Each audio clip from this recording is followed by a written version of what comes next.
Dane Vilas' double century gives Lancashire commanding lead over Glamorgan. Day one had been a fairly even contest. Glamorgan's innings relied heavily on the batting of Hemfrey, Patel and the late-order hitting of Carey to help them to their score of 257 at the close. But Lancashire had started well. They'd lost the wicket of opener Alex Davis relatively cheaply in the closing stages, but Keaton Jennings and Josh Bohannon had survived through to the close well. Jennings resumed just one shot away from his 50, but he'd have to get there without partner Bohannon, the first man to depart, caught behind for 6 in the second over of the day. Jennings got there in the next over, a fifth half-century of the campaign. Livingston wasn't as fortunate, his innings producing just 3 runs before Hogan found another edge, Marsh this time with the catch. The dangerous Glenn Maxwell saw Lancashire through to 3 figures and began to play his shots. Lucas Carey was the man to remove the Australian international, caught at fine leg as he attempted another big stroke. Dane Vilas was watchful early on but found his feet and quickly raced his way to 40.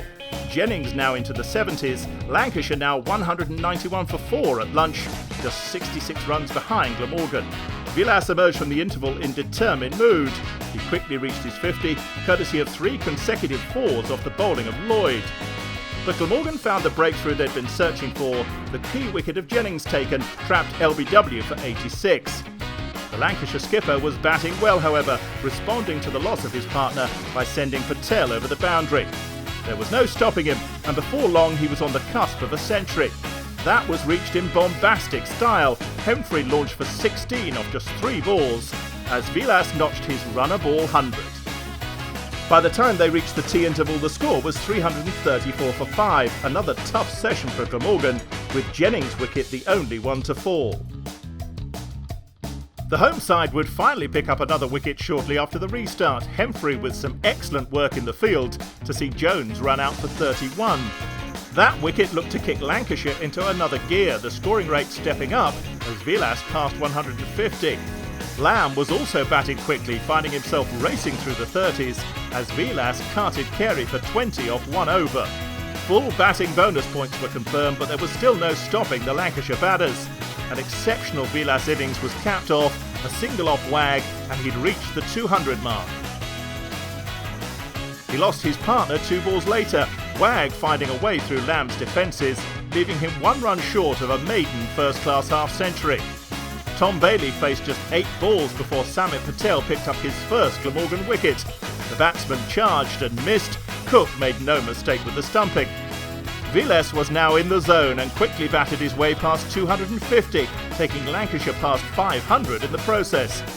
The captain's innings was finally brought to an end, bowled by Lloyd, a mammoth 266 runs scored off 240 balls. Tailenders Gleeson and Mahmood guided their side through to the close of play, the damage done long before they made their way to the crease. Lancashire finished the day in total control of the match, the score 544 for 9, leading their host by 287 runs.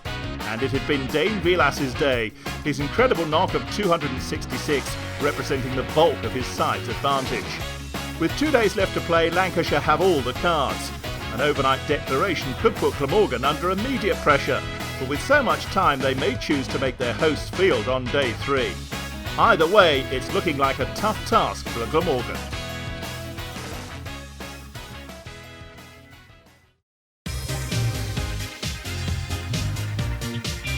Glamorgan crumbled under scoreboard pressure to Innings' defeat.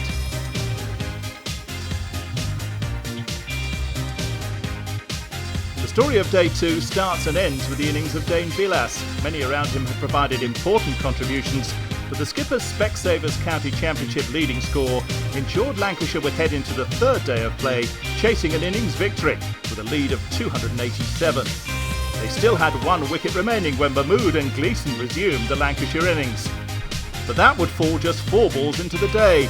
Mahmood caught by Lloyd for Patel's 2nd wicket. Lancashire were all out for 545, the lead 288. Glamorgan had time on their hands. There were still virtually 2 whole days of play in which to bat.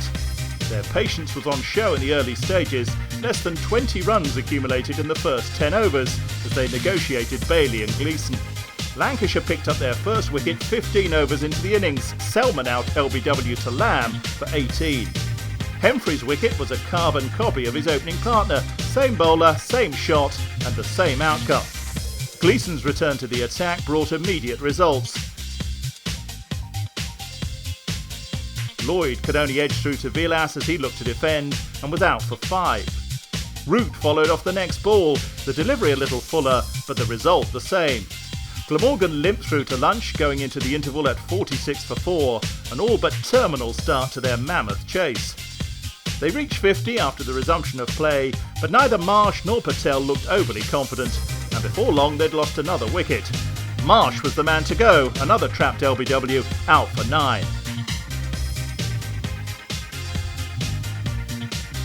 Patel and Cook managed to regroup. Glamorgan were reeling, and the pair targeted 3 figures. But the on-loan Notts all-rounder wouldn't be able to see his side to the milestone. He too out LBW, Mahmood the man to take his wicket.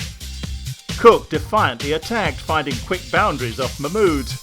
But 4 wickets in 4 overs would consign Glamorgan to the defeat that had been coming for some time. Wagg was the first to go, Rob Jones holding onto the catch for Bailey's second of the innings. Cook was next, pinned LBW for 41. And then Bailey bowled Carey for 8. Before Mahmood ended the game, Smith bowled for 1, Glamorgan beaten by an innings and 150 runs. It had been a victory earned with the bat. The scoreboard pressure of Lancashire's monstrous first innings total told. A fitting result for Dane Vilas. His 266 will take some beating this season. The victory tightens Lancashire's stranglehold on top spot in Division 2. They now lead by 41 points. Glamorgan are still in with a chance of picking up one of the 2 additional promotion places.